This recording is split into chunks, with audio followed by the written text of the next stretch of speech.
Now we're going to talk about Photosystem I. Let me get my pen going.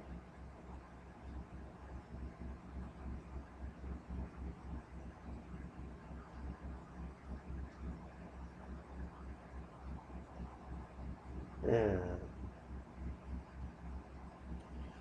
so now we're talking about Photosystem.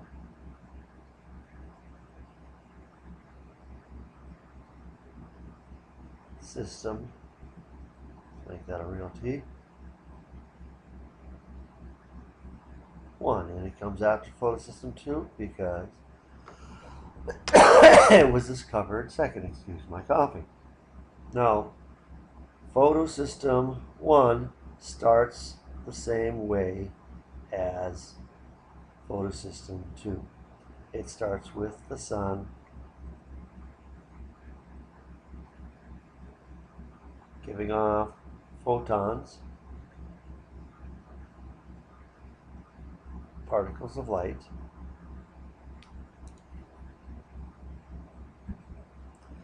and these particles of light is photons.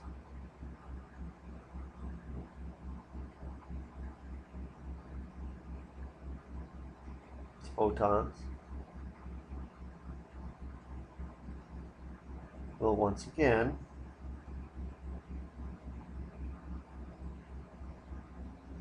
hit chlorophyll or other pigments, and it is going to be the same type of start as Photosystem 2.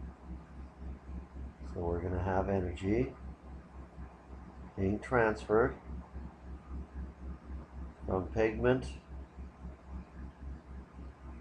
to pigment. So finally it's transferred to another special chlorophyll A.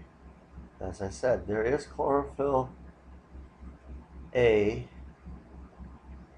in some of these pigments, but this one's special. It's specific for a wavelength, and we don't need to know that wavelength. Now, same thing's going to happen is that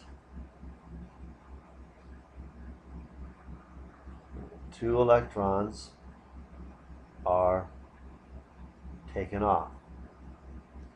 But now this time we are not going to have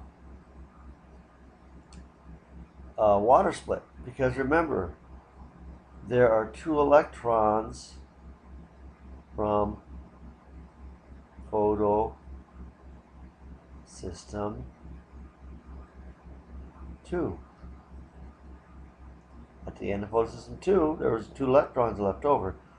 Those 2 electrons are going to replace the ones that have been removed from chlorophyll A here.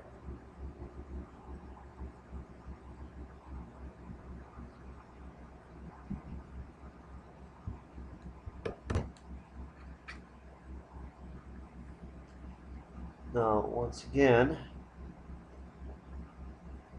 we're going to have an electron transport chain, series of molecules that the electrons will be passed from one to the next. This time, as it's not saying these are the molecules, just saying this is a chain. The electrons, as they are passed down the chain,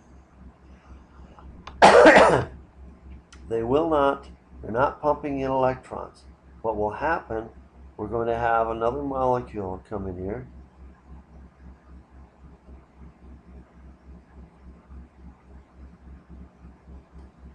and this molecule is NADP.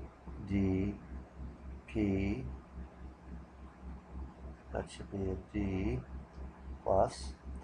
And what's going to happen, we say plus a hydrogen. There's hydrogen ions out here.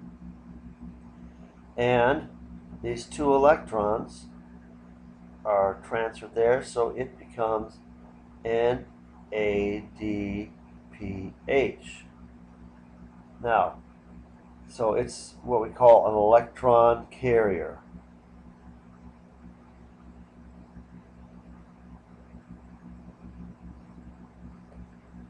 And that's the end of photosystem 1. That NADPH will be used later in the dark reaction or the light independent reaction. So that is the end of photosystem 1, and photosystem 1 and photosystem 2 together make what is known as the light reaction, or a better term is the light dependent reaction. Because remember, the dark reaction does not have to take place in the dark. It simply does not need light.